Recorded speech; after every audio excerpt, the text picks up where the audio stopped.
BNP একমাত্র এই দেশকে জনগণের প্রত্যাশা অনুযায়ী গড়ে তুলতে সক্ষম হবে। আপনারা যখনই আপনাদের ঘর থেকে প্রতিদিন বের হয়েছেন, আপনাদের এলাকার মানুষ কি আপনাদের কাছে জানতে চায় না কি ভাই তোমরা দেশ নিয়ে কি চিন্তা করছো, দেশ নিয়ে কি করবা, জানতে চায় না এরকম কথা? রাষ্ট্র কাঠামোর এই পুনর্গঠন প্রক্রিয়া আমরা যত দ্রুত শুরু করতে পারবো, দেশকে আমরা তত দ্রুত আমরা উন্নত করতে পারবো। এই পুনর্গঠন প্রক্রিয়া আমরা যত দ্রুত শুরু করতে পারবো, বাংলাদেশের মানুষের সমস্যার পরিমাণ ধীরে ধীরে আমরা তত দ্রুত কমিয়ে আনতে সক্ষম হব।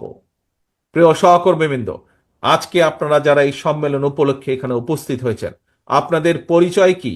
রাজনৈতিক পরিচয়? আপনাদের পরিচয় হচ্ছে আপনারা শহীদ রাষ্ট্রপতি জিয়াউর রহমানের সৈনিক।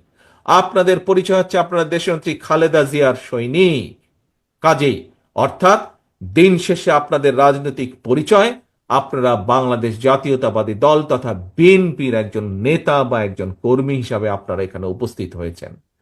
সহকর্মীবৃন্দ, নিশ্চয়ই এই যে 5ই আগস্টের পরে যে স্বৈরাচার 5ই আগস্ট পালিয়ে গেল, তারপরে আপনারা যখনই আপনাদের ঘর থেকে প্রতিদিন বের হয়েছেন, আপনাদের এলাকার মানুষ কি আপনাদের কাছে জানতে চায় না কি ভাই তোমরা দেশ নিয়ে কি চিন্তা করছো, দেশ নিয়ে কি করবা, জানতে চায় না এরকম কথা?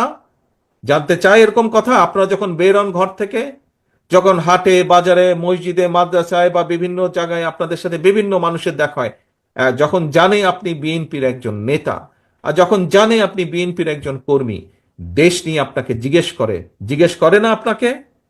আপনাকে কেন জিজ্ঞেস করে?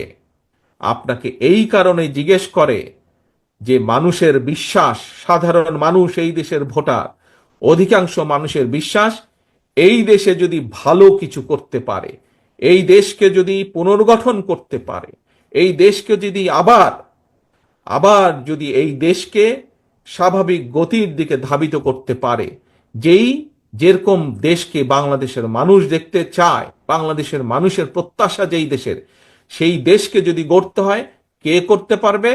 আপনারাই একমাত্র করতে পারবেন। অর্থাৎ বাংলাদেশ জাতীয়তাবাদী দল বিএনপি একমাত্র এই দেশকে জনগণের প্রত্যাশা অনুযায়ী গড়ে তুলতে সক্ষম হবে।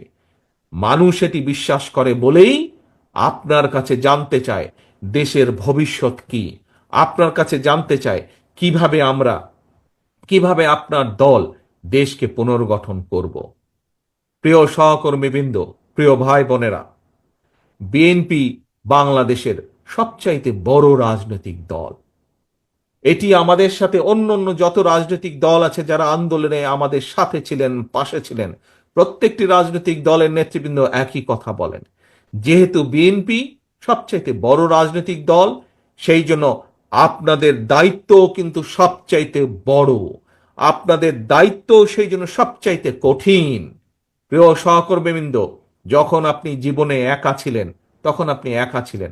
আজ আপনার দায়িত্ব এসে পড়েছে, কাঁধে দায়িত্ব পড়েছে সংসারে 2 জন 5 জন 7 জন যে কয়জন মানুষ হোক, সেই মানুষের দায়িত্ব যেরকম আপনার, ঠিক একইভাবে বিএনপির একজন কর্মী হিসাবে, শহীদ জিয়া খালেদা জিয়ার একজন কর্মী হিসাবে আপনাদের দায়িত্ব সমগ্র বাংলাদেশের।